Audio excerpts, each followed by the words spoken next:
La historia de hoy se trata de Blanche Monnier, una joven proveniente de una familia adinerada que fue encerrada durante 25 años en un cuarto.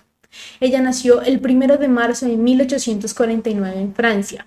Era la segunda hija de una familia con una posición destacada en la sociedad. Su madre, Louise, era una mujer conocida socialmente y su padre era Charles-Émile, decano de la Facultad de Letras de la universidad local. Ellos, además de Blanche, tuvieron a Marcel, quien nació un año antes que ella y era conocido por dar clases en la iglesia local. Es importante conocer el contexto en que se desarrolla la historia, pues ocurrió a finales de 1800 y esta era una época en la cual las normas sociales estaban tan arraigadas que determinaban lastimosamente la vida de las personas. Para 1876, Blanche tenía 26 años. Era una joven atractiva con una vida social bastante activa. Sin embargo, sin ninguna razón, de un día para otro desapareció por completo. Nadie sabía de su paradero y cuando le preguntaban a la madre por ella, esta al principio decía que Blanche estaba en un internado en Reino Unido, pero conforme fue pasando los años, ella dijo que Blanche había tomado la decisión de mudarse a Escocia. Incluso ella lloraba y fingía extrañar a su hija, lo cual hacía impensable que una familia de tan alta sociedad pudiera hacerle daño a su propia hija. Esto ocurrió hasta el 23 de mayo de 1901. Pues fue enviada una carta anónima al fiscal general de París.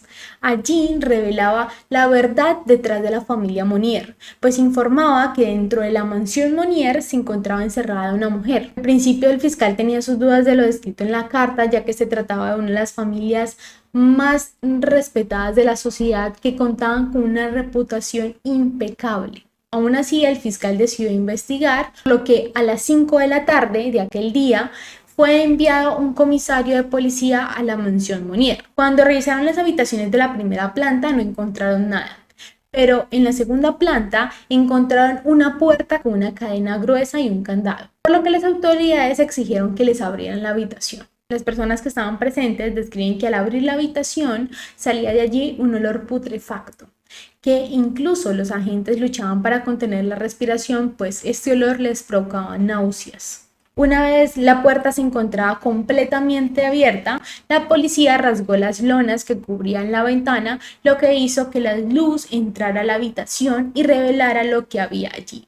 En medio de paja podrida, rodeada de desechos, comida, orina, heces y gusanos, se encontraba una mujer desnuda, que prácticamente era un esqueleto. Ella se encontraba gritando e intentando taparse con una pequeña manta. Para ese momento, Blanche tenía 52 años y había estado allí encerrada durante 25 años. Claramente la pregunta que surgió es, ¿por qué la familia de Blanche le hizo esto? Pues resulta que a pesar de los múltiples pretendientes con los que contaba Blanche, ella se enamoró de un hombre que era todo lo opuesto a su familia. Él era un abogado republicano y protestante. Para la fecha en que se enamoró de ella, presentaba algunos inconvenientes económicos. En cambio, su familia eran monárquicos y católicos, que necesitaban que su hija se casara con un hombre de la alta sociedad que tuviera mucho dinero y que además cumpliera con todos sus estándares. Lo que cuando Blanche anunció su deseo de casarse con él, sus padres decidieron ponerle un castigo durante unos días para que se les quitaran las ganas de casarse con el abogado.